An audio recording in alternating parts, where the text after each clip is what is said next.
Naha Rasulullah sallallahu alaihi wasallam an bai'il ghurur. Nabi sallallahu alaihi wasallam melarang dari jual beli yang di dalamnya ada tipuan. Kama qala Nabi sallallahu alaihi wasallam. Maka atas dasar itu ya aplikasi itu transaksi kemudian dapat gaji dari situ ya haram hukumnya. Haram hukumnya. Muhammad nabina binuru hadina di Makkah minuru satal Madinah. Assalamualaikum warahmatullahi wabarakatuh. Waalaikumsalam warahmatullahi wabarakatuh. Rabbi zidni ilma warzuqni fahma, amma ba'd.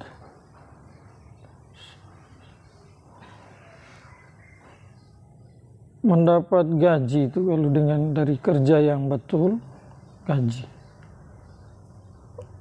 sesuai dengan kesepakatan bersama,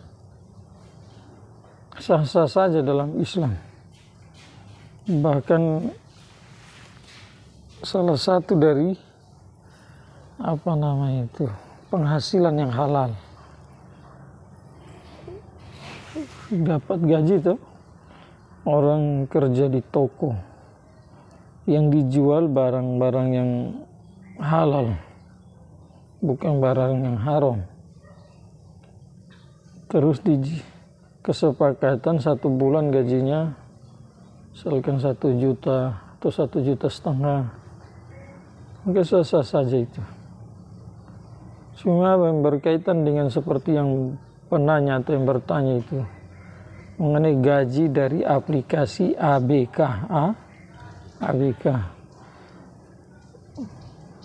Nomor 1, cara kerjanya itu yang saya tahu, dapat gaji dari aplikasi ABK itu yang pertama kan dibeli dulu. Misalkan di dalam aplikasi itu ada beberapa iklan yang ditawarkan dengan harga yang berbeda, variasi harga yang berbeda. Maka kamu beli, dari hasil belianmu itu nanti kamu sesuai dengan harga yang kamu beli, nanti per harinya kamu dapat gaji sekian.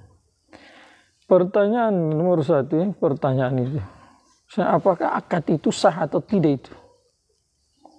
Jadi akad jual beli seperti itu sah atau tidak? Nah, itu yang jadi pertanyaan. Sekarang kita bahas sedikit.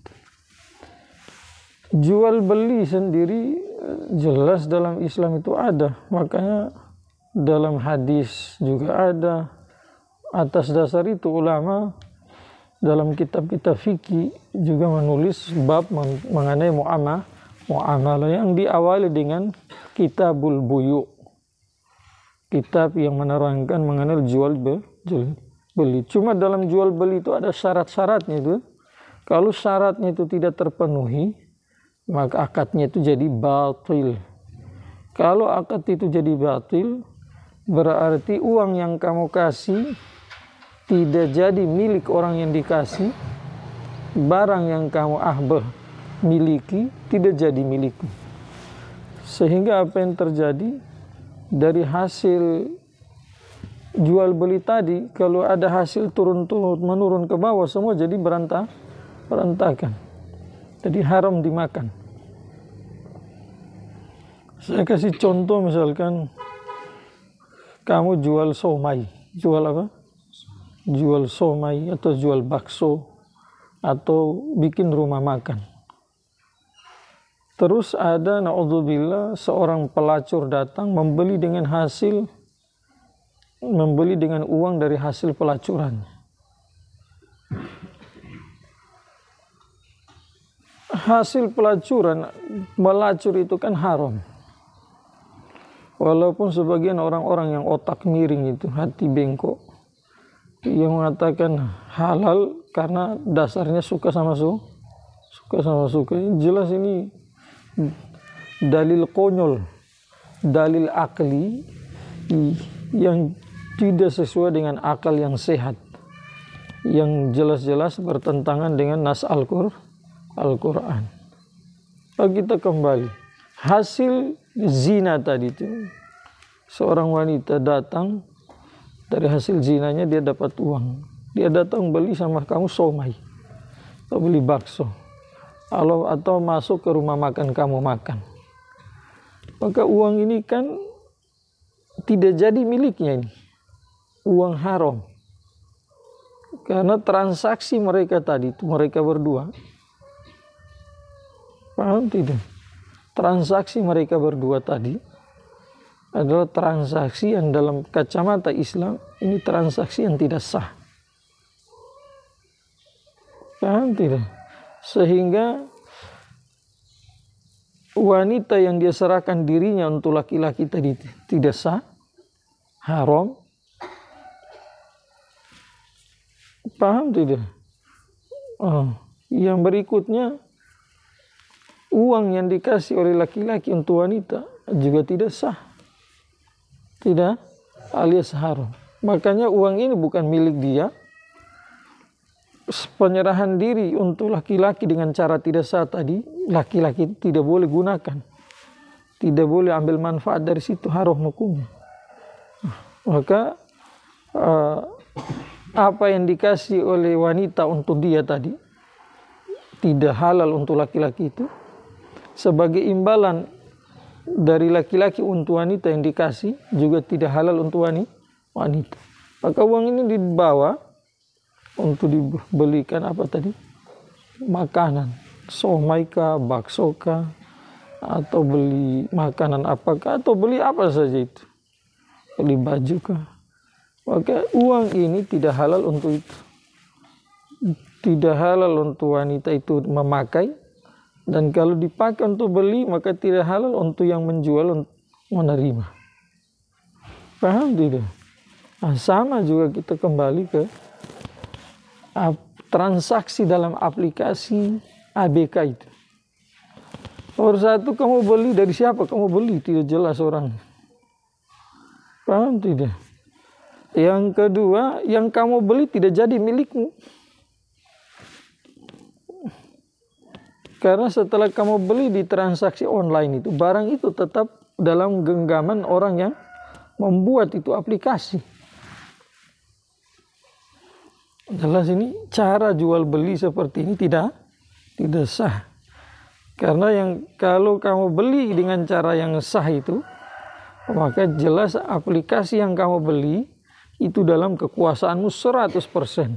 Kamu mau pakai sendiri, kamu mau sewakan sama orang, kamu mau bikin apa, yang penting dengan jalur yang sah, jalur yang betul. Nah, sementara di lapangan aplikasi ABK itu setelah dibeli bukan jadi kekuasaan kamu. Seharusnya setelah kamu beli, kamu pekerjakan orang, kamu gaji orang, bukan kamu yang digaji. Terbalik, karena kamu jadi tuan, pemilik. Berarti kamu yang menggaji, bukan kamu yang digaji. Satu sisi, makanya itu dilihat dari situ berarti tidak sah, akadnya tidak sah. Kalau dilihat dari akad jual beli. Yang kedua adalah kalau dibawa ke akad qiroz. Qiroz itu artinya apa? Saya punya uang, saya sibuk, tidak bisa bekerja. Orang lain yang bisa bekerja tidak punya uang, saya kasih dia uang. Kemudian dia kerja untuk saya. Cuma dalam kerja tadi di awal nanti ada perjanjian bagi hasil. Yang menentukan hasil saya, karena saya Rabbul Mal, saya yang punya uang. Soalnya ditentukan dari awal. Kalau ada untungnya kita bagi 50%. Atau bagi 3, saya 60%, kamu 30%. Atau kesepakatan awal yang menentukan adalah Rabbul Mal yang punya uang. Terus kalau diokekan sama yang amil tadi, yang mengolah ulang, maka oke, tidak ada masalah. Kalau tidak diokekan, salah satu dari keduanya tidak sepakat, maka akadnya jadi batal. Setelah taruhlah sudah oke nih, sepatang begitu, maka itu bukan akad lazim, bukan seperti jual beli tadi. Akadnya lazim kalau sudah memenuhi syarat, kemudian yang membeli dan yang menjual itu sudah berpisah sudah kita jelaskan dulu di aplikasi binomo kan, nah, gitu. Maka salah satu dari kedua ini sudah tidak punya pilihan untuk membatalkan. Artinya sudah selesai urusan. Nah, kalau ada kemurahan dari salah satu gitu, misalkan yang beli, sampai di rumah dimarah mamanya gitu, kenapa kau beli ini, bawa pulang sana. Setelah dikembalikan, maka orang yang menjual tadi punya hak untuk menolak, juga punya hak untuk menerima, tidak dipaksa dalam syariat. Kalau dia terima, berarti dia dapat pahala dari Allah. Tapi kalau dia tolak, dia tidak berdosa. Dan orang yang sudah beli tadi tidak punya hak untuk memarah dia. Karena akad lazim. Berbeda dengan akad qiroz. Tadi bisa dibatalkan. Kapan saya mau dibatalkan? Bisa-bisa saja. Salah satu dari keduanya membatalkan. Boleh-boleh saja. Yang berikutnya tidak ada penentuan waktu. 1 bulan, 2 bulan, tidak ada. Kenapa? Karena untungnya itu tidak bisa ditebak. Paham ya? Jadi ingat, kalau kita bilang itu akad qiroz, masih ada juga, tapi secara singkat saya sampaikan seperti itu, syarat-syarat sebagian. Maka kalau seandainya tadi itu, di awal tadi saya sampaikan bahwa pembagian itu lewat persen, bukan penentuan angka uang. Angka uang bukan. Soalnya tadi saya bagi 3, bagi 2, atau bagi 4, seperti itu. Tetapi di dalam aplikasi ABK itu, di sana dikasih nomor 1, dia bukan juga akad qiroz, bukan? Karena penyerahan uang ke siapa tidak tahu. Dan uang yang sudah diserahkan tidak kembali, kan jelas bukan itu. Karena uang yang dikasih bukan milik orang yang mengelola itu uang. Nanti kalau akadnya sudah dibatalkan, uang itu kembali ke saya. Ya, atau orang yang punya uang tadi. Sementara dalam aplikasi ABK itu bukan seperti itu. Jadi uang yang sudah dikasih tidak kembali. Bertentangan dengan syarat akad qiroz. Kemudian di situ juga penentuan hasil itu, atau disebut pembagian atau gaji itu dia menentukan lewat nominal uang, itu jumlah uang, bukan persenan. Bukan apa? Bagi hasil sekian persen, bagi sekian, bukan seperti itu.